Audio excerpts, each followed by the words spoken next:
Hello, how are we? And welcome back to another video. So this video is how to get a job in the football industry. So I've been asked this a few times on here, I've been asked at uni, so I thought I'd make a quick video of it, and yeah, let's go straight into it.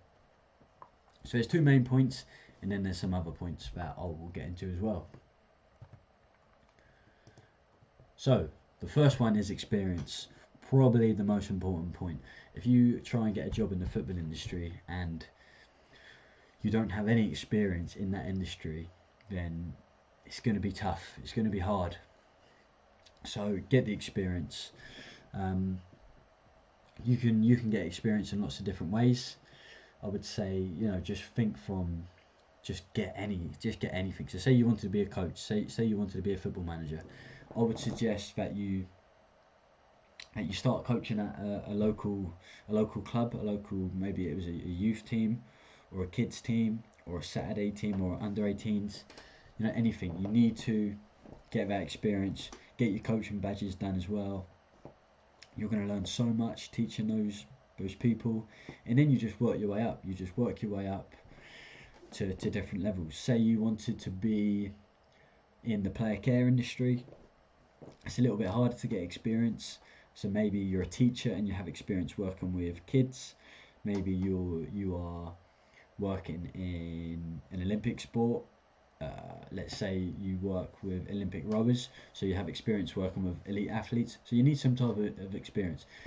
Say you wanted to be a scout, make sure you have some experience scouting. Make sure you're going out to teams and you're doing some opposition analysis for them, or some opposition reports, and make sure you're giving that around to clubs. It's all about experience. So this is why I talk about this a lot.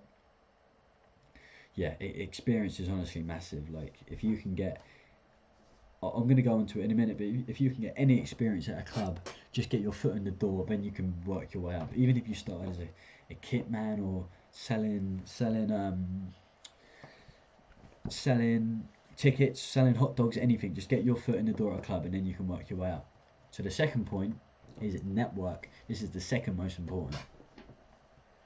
So network, it's not what you know, it's who you know. And I honestly believe that so much, especially in football. Honestly, football's such a small world, and you will come across the same people who you've come across at the start, and yeah, you'll be surprised how small it is. Everyone does really know everyone.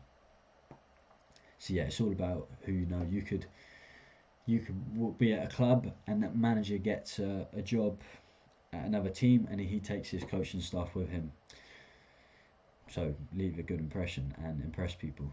Or you could be an intern, and then someone who you worked with when you was an intern, as you progress through, they could be at another club and they could say, this guy's good, give them a call, blah blah blah. It's all about networking. If you reach out to people on LinkedIn, so this is what I'd say: reach out to people and create networks, create relationships. Say you wanted to be a coach, message all the coaches at some professional teams and just get talking to them. Ask them to jump on calls. Ask them for advice. Ask them what they would do if they were you. Ask them how they got to their position. All this type of stuff. Network. Honestly, I cannot stress this enough. CPD, continued professional development. So this is doing some courses, doing your coaching badges, doing FA safeguarding, coaching, scouting badges, performance analysis. If you worked in player care, you should do the player care course. You should do a mental health first aid course. You should do a TAS course.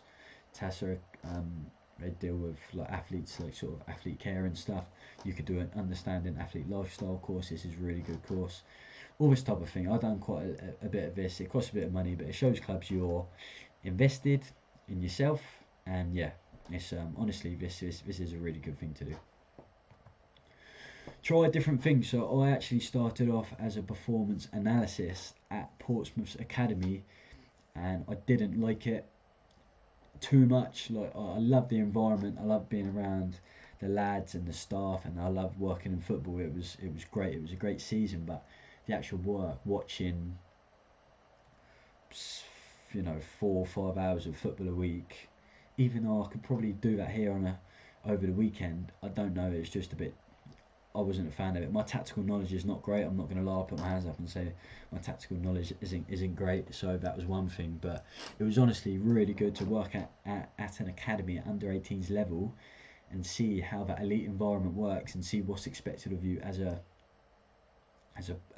member of staff, and see what's expected of each other. And yeah, honestly, really good experience. So then at Portsmouth's under 18s, I found my love for player care, because I was talking to the player care guy a lot. He's a really cool guy. So then we had conversations and I thought, yeah, that's what I want to do. Done the player care course, reached out to people on LinkedIn, went to West Ham, went to Burnley, was invited up to Burnley for the week, and now I'm at Portsmouth doing player care. So yeah, I'd say try different things, because you might not know your passion. You might just want to work in football. Your passion's not just going to walk to you. You have to sort of find it. So yeah, try different things. And the last point, briefly on this brief video, is be a sponge.